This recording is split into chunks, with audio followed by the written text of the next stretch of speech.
பெரியகுளத்தில் அதிமுக சார்பாக உறுப்பினர் அடையாள அட்டை நிர்வாகிகள் மற்றும் தொண்டர்களுக்கு கிழக்கு மாவட்ட செயலாளர் வழங்கினார். தேனி மாவட்டம் பெரியகுளம் அரண்மனை தெருவில் உள்ள தனியார் திருமண மண்டபத்தில் அதிமுக சார்பாக உறுப்பினர் அடையாள அட்டை வழங்கும் நிகழ்ச்சி நடைபெற்றது. இதில் கிழக்கு மாவட்ட செயலாளர் முருகோடை ராமர் கலந்து கொண்டு நிர்வாகிகள் மற்றும் தொண்டர்களுக்கு உறுப்பினர் அடையாள அட்டையை வழங்கினார். மேலும் வருகின்ற 2026ஆம் ஆண்டு நடைபெறவுள்ள சட்டமன்ற தேர்தலில் அனைவரும் அந்தந்த பகுதியில் சிறப்பாக தேர்தல் பணியாற்றி அதிமுக வேட்பாளர்களை அமோக வாக்கு வித்தியாசத்தில் வெற்றி பெற செய்து மீண்டும் எடப்பாடி பழனிசாமி முதலமைச்சர் ஆக்க வேண்டும் என தெரிவித்தார். அதேபோல் மாவட்ட செயலாளர் கூறுகையில், எடப்பாடி பழனிசாமி அடிப்படை தொண்டர்களால் பொதுச் செயலாளராக தேர்ந்தெடுக்கப்பட்டவர். ஆனால் அண்ணாமலை அவர் கட்சி மேல் நிர்வாகிகளால் தேர்ந்தெடுக்கப்பட்டவர். இதனால் எடப்பாடி பழனிசாமியை பற்றி பேசுவதற்கு பிஜேபி தலைவர் அண்ணாமலைக்கு எந்த தகுதியும் இல்லை. நம்மால் அடிப்படையிலிருந்து கட்சி பணியாற்றி வந்தவர்கள் என தெரிவித்தார். இந்நிகழ்ச்சியில் நகர செயலாளர் பழனியப்பன், மாவட்ட இணைச் செயலாளர், நகர்மன்ற உறுப்பினர் முத்துசெல்வி மற்றும் கட்சி நிர்வாகிகள், தொண்டர்கள் ஏராளமானோர் கலந்து கொண்டனர்.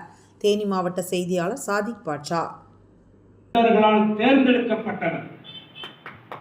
ஆனால் அண்ணாமலை அப்படி இல்லை. ஒரு கட்சி சென்ட்ரல்ல ஆளுங்கட்சியா இருக்கு. அவங்களால் நியமிக்கப்பட்டவருங்க இந்த அண்ணாமலை. நம்மள மாதிரி படிப்படியா வந்திருந்தா யாருக்கு என்ன பேசணும் அந்த தராதரம் தெரியும். அந்த தராதரம் தெரிகிற அளவுக்கு அண்ணாமலைக்கு கொஞ்சம் பத்தலை. அது ஏன் அப்படின்னு சொல்லி அதை அவங்க 2 பேருமே நீங்க பேசினாங்க. என்ன காரணத்தினால அவர் இப்படி விதைச்சு பேசுறாரு அப்படிங்கிறத இது சம்பந்தமா நம்ம காலையில அண்ணாமலைக்கு அவ்வளவு ஒரு 38 வயசு 39 வயசுல இருக்கு. இவருக்கு ஏறத்தாழ 65 வயசுக்கு மேல ஆயிடுச்சு. 4 வருஷம் தான் ஆகுது இவர் கட்சிக்கு யாரு அண்ணாமலை எடப்பாடியார் கட்சிக்கு பொதுச்செயலாளர் கட்சிக்கு அவர்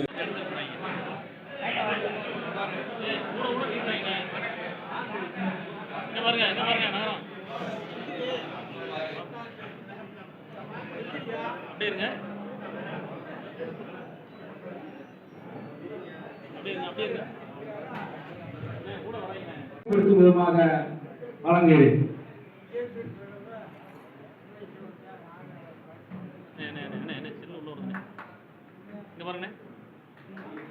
கையை நீட்டாங்க.